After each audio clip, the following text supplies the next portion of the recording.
এই মুহূর্তে গাজা উপত্যকার ৫০% বেশি এলাকার নিয়ন্ত্রণ ইসরায়েলি বাহিনীর হাতে।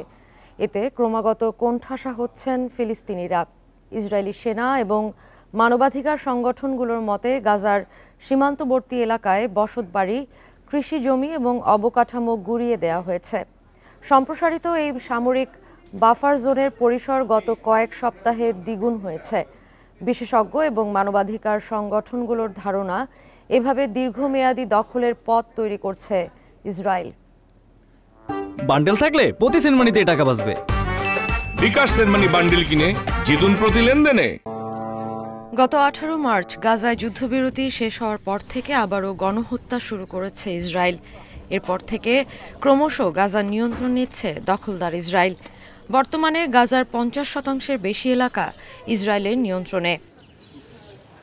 ইসরায়েলি সেনা ও মানবাধিকার সংগঠনগুলো জানিয়েছে, ইসরায়েলি বাহিনীর নিয়ন্ত্রণে থাকা বৃহত্তম এলাকা থেকে ফিলিস্তিনিদের বাড়িঘর, কৃষিজমি এবং অবকাঠামো ধ্বংস করে দেয়া হয়েছে। জায়গাগুলো বসবাসের অযোগ্য করে তোলা হয়েছে। সম্প্রসারিত সামরিক বাফার জোনের পরিসর গত কয়েক সপ্তাহে দ্বিগুণ হয়েছে।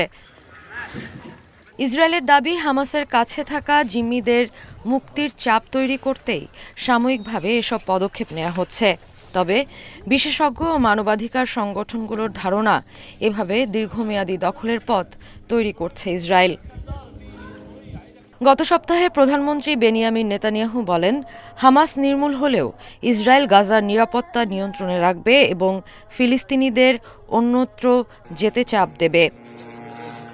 ইসরায়েলের ভেটেরান সংগঠন ব্রেকিং দ্য সাইলেন্সের প্রতিবেদনে বলা হয়েছে, সীমান্ত এলাকায় পরিকল্পিতভাবে গাজার ঘনবসতিপূর্ণ অঞ্চল ধ্বংস করে ভবিষ্যতে এলাকার দখল নিশ্চিত করার পথ তৈরি করছে আইডিএফ। ইসরায়েলি ৫ সেনা বার্তা সংস্থা এপিকে জানান, তারা নিজের চোখে দেখেছেন কিভাবে গাজার ফসলি জমি, ঘরবাড়ি ও শিল্প কারখানা ধ্বংস করা হয়েছে।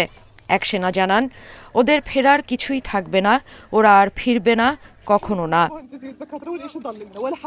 সোমবারও গাজার মধ্যাঞ্চল থেকে জোরপূর্বক উচ্ছেদের নির্দেশ জারি করেছে ইসরায়েল।